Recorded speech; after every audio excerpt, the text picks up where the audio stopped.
And you know, it was like the size of a club, and it was like a regular size room. And I'm sorry, I'm bad about like sizes. But anyway, you know, size, like I'm bad about like gauging how big a room is, whatever. But I would say the stage was probably like, if you were to line up people in a straight line from me to where we were sitting to the stage, I mean, we were pretty close to the stage. I would say it was um less than 50, less than 50 people. If you were to line people up in a straight line from where we were to the stage, there would be less than 50 people. I mean, I can't say how many, but we were pretty close. So we're there, and you know, music comes on. There was like a front act. There was like a an act, you know, before she came out, the big act, and she comes out, and everybody is screaming. I mean, just screaming, like they were just going crazy. And I'm like looking at her. I'm like, is that a girl? Like, I couldn't even tell. And I don't mean this. I know who this person is now. And I see her on TV, and I think she's very beautiful. That's not the person I saw on stage. When I saw her in concert at the club tour, that's not who I saw on stage. Like I said, something weird is going on. Like, I don't know if it's because somebody did something to my brain so that I don't see things right. I think that is what it is, actually. I think somebody did something in my brain and I'm not seeing things right. But I'm telling you, what I saw on that stage was not her. Now when I look at her, that's not who it was. That's not who the person was. It was a thing, being, biological entity that I have never in my life seen anything like that. Hold on a second. I'm going to try to get through this stuff as fast as I can because I really don't even enjoy it. But you guys just need to know what's going on. Especially people out there that are experiencing this stuff and they don't understand what it is. Anyway, so I'm looking at this person on stage and I'm thinking, I've never seen anything like that in my life. I mean,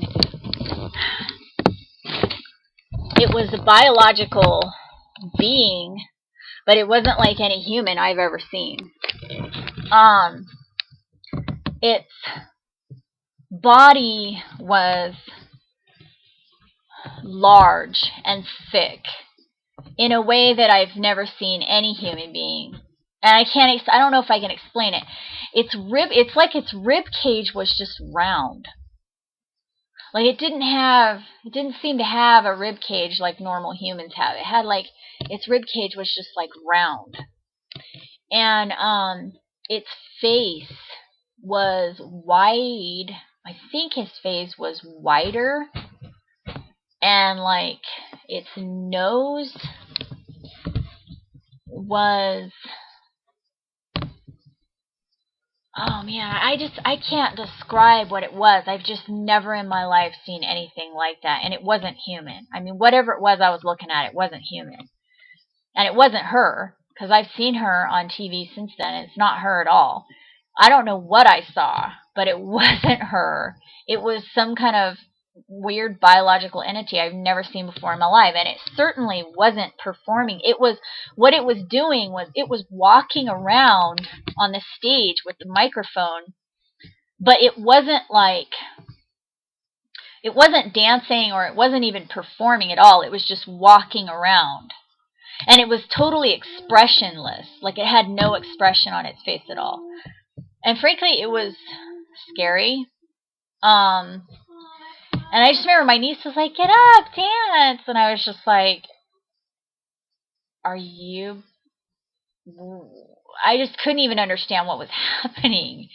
I mean, because I just couldn't understand why people were screaming and getting all happy about it. Because it was just really scary and weird. I felt like I literally, not kidding you, I felt like I was on an alien planet. I mean, I'd never seen anything like that in my life. And even the music. I mean, the music is kind of haunting chords. You know, anyway, a lot of minor keys and stuff like that. And here was this like weird alien looking thing on the stage that looked like if it stepped on you, you'd be dead. I mean, that thing looked heavy. That thing looked like it was all muscle. Solid muscle, like from head to toe. Literally, like I would have thought that its head was like made of muscle. I mean, I don't even think it had a neck that was, it wasn't like its neck didn't get skinnier. I mean, that, it was weird. And I can't remember it exactly. I just remember that it wasn't human. Whatever it was that I saw was not human, and it was very scary, and it was just really weird because everyone else was just so happy about it. And anyway, I left Hollywood shortly after that. Yeah, weird stuff. Let me see if there's anything else. I hope there's not anything else. Oh, I got this phone call from my mom one time, right around the same time that I had the other weird phone call from her. And in this phone call, she was just like, "Oh my God, you're alive!" And she was just really freaking out, and she kept saying, "Oh my God, you're alive, you're alive, you're alive." And I was just,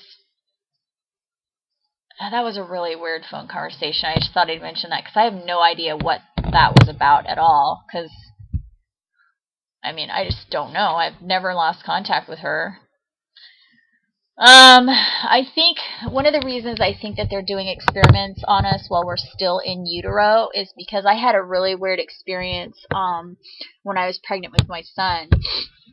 I was subletting this place in New York, and so I had these other roommates at that time when I was pregnant. I was probably about 8 months pregnant, and I had what's called sleep paralysis, and it's like when you, I mean, I've had sleep paralysis for a long time, on different occasions, not consistently, but just random different occasions. I've had it, different times in my life.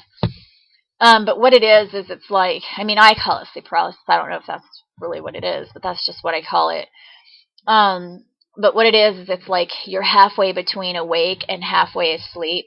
But usually when you're waking up, you're in this transition phase that's between waking and sleeping. And normally it only lasts a few seconds. But during sleep paralysis, the state of being halfway awake, halfway asleep lasts for longer than a few seconds. And so you'll still be dreaming, or at least it seems like you're dreaming. So you're like hearing sounds and you're hearing people talk, but you're not seeing it.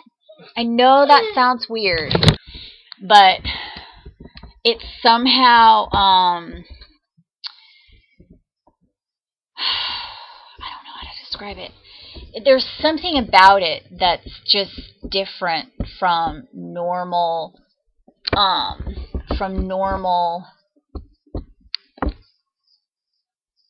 There's just something about it that's not normal. Because, like, you'll hear things. For example, I had it just the other night, and it was like I suddenly felt like super tired, but it was a weird kind of tired. It wasn't a normal kind of tired. It was just like almost like you feel like you're being drugged or something, kind of like that, except that nobody was in my house. I mean, I remember feeling that way the other night, and I kind of dozed off, and I just dozed off. I didn't take a nap. I didn't really sleep, I don't think. I just kind of dozed off, and I was in that state of halfway awake, halfway asleep, because I could hear my son in the other room. But I heard something right next to me. It sounded like a footstep right next to my bed. But I didn't see anything. And I heard my son in the other room, so I was kind of confused about that. So I tried to get up, but I couldn't get up. I couldn't move. And when I did finally wake up, I just kind of was like, oh, well, I just had a dream. And that's usually what I will think when I experience that. I usually will just think that I just had a dream, that I tried to move, but I couldn't move. But that was what I experienced, but it's weird. I don't know. I don't know. It's just weird. And then, when I was about 8 months pregnant, I had that same thing happen, and it was my roommate, and she came in. The dream was, or what I thought it was a dream, I dreamt that my roommate came into my room and referred to me as my nickname that my family used to call me, which I thought was weird, because I was like, how do you know my nickname? Because I didn't really know her that well. I mean, I only been living there for like a month or something. And she came in, and I was really upset, and I tried to get up, but I couldn't get up, because I was like, how the hell did they get into my room? Because I had a lock on my door. Well, the next day, and so I was really freaked out by that. After I woke up, in the middle of the night, I woke up, and I was like, it was one of those times where you're like trying to wake up, and you can't wake up. You can't move or anything. And then finally when I did, there was nobody in my room, and I was like, oh, okay, I just had a dream. But another weird thing happened, though, the next day. My baby, like, screamed in the womb. Cried really loud in the womb. And he'd never done that before. And I